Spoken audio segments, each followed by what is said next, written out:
അസ്സലാമു അലൈക്കും വറഹ്മത്തുള്ളാഹി.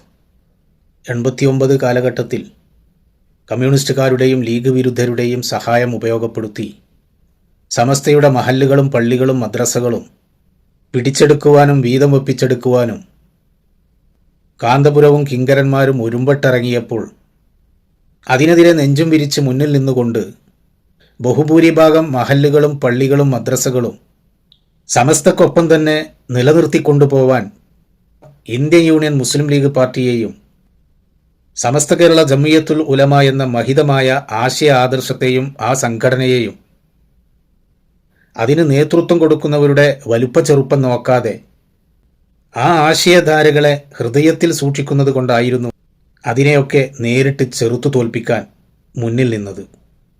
അതിൽ ബഹുഭൂരിഭാഗവും നാട്ടിൻ പുറത്തുകാരായ സാധാരണ മനുഷ്യരായിരുന്നു എന്നുള്ളത് പ്രത്യേകം ഓർമ്മിക്കേണ്ടതാണ്.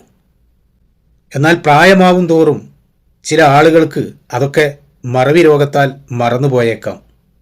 സമസ്തയുടെയും സമസ്തയുടെ പേരിൽ വളർന്നു വന്ന സ്ഥാപനത്തിൻ്റെയും പത്രത്തിൻ്റെയും ഒക്കെ ചിലവിൽ തടിച്ചു കൊഴുത്ത് ജീവിക്കുന്നവർക്ക് മറക്കാൻ കഴിഞ്ഞാലും സാധാരണക്കാർ അതൊന്നും മറക്കില്ല കൂട്ടരെ.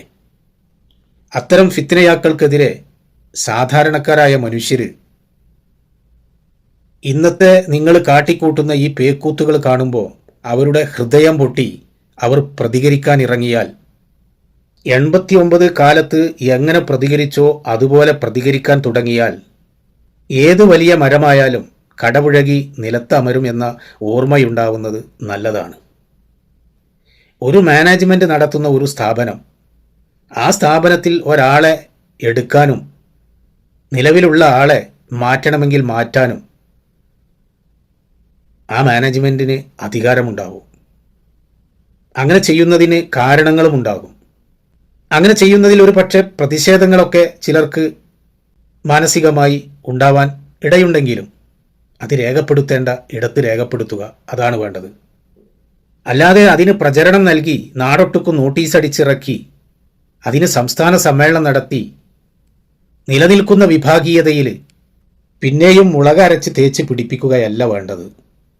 സംഘടനയുടെ തലപ്പത്തിരുന്ന് തലക്കനം പിടിപ്പെട്ട ഹമീദ് ഫൈസിയും മുസ്തഫയും സത്താറും മുക്കം ഫൈസിയും ഒക്കെ ഇപ്പോൾ ചെയ്തുകൊണ്ടിരിക്കുന്നത് ഈ തരത്തിൽ വർണ്ണിത സ്ഥാനത്ത് മുളകരച്ച് പിന്നെയും പിടിപ്പിച്ച് എരിച്ചിലും പിരിച്ചിലും ഉണ്ടാക്കുന്ന പ്രവണതയാണ്.